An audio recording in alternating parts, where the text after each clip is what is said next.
Hello everyone! We are going to start off our knitting by making a slip knot. So you don't even need your needles for this part.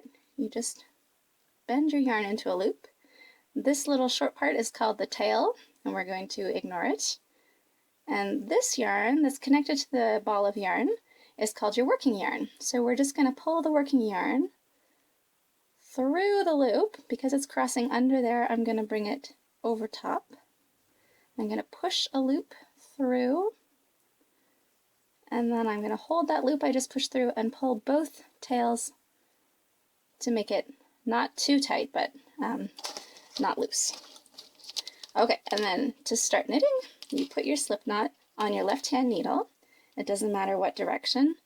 And then again, we're going to ignore the tail, and we're going to just pull on the working yarn to tighten the slip knot up.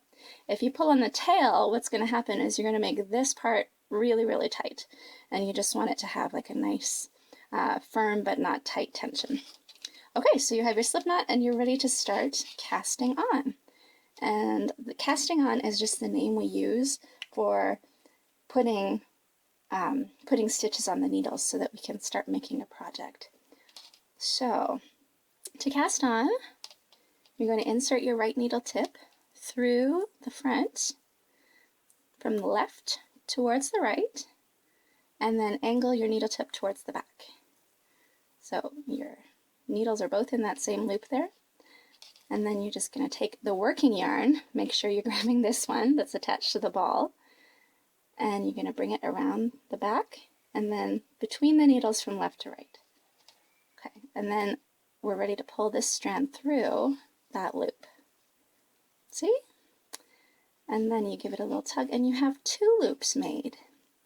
Now for casting on, you're just going to put this loop back to the left-hand needle, and you've cast on 2 stitches. Don't tighten it yet though. Now you're just going to do that all over again. Insert from left to right towards the back. Now you can give it a tug to tighten it up. Bring the yarn around between the needles and pull that loop through.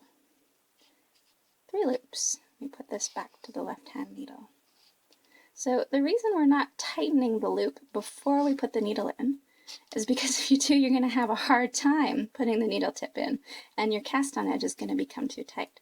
So if you just put your needle in first and then give it a little tug to tighten it, you'll keep a nice even tension along your cast on edge. Nothing will get too tight and you'll be able to work more easily.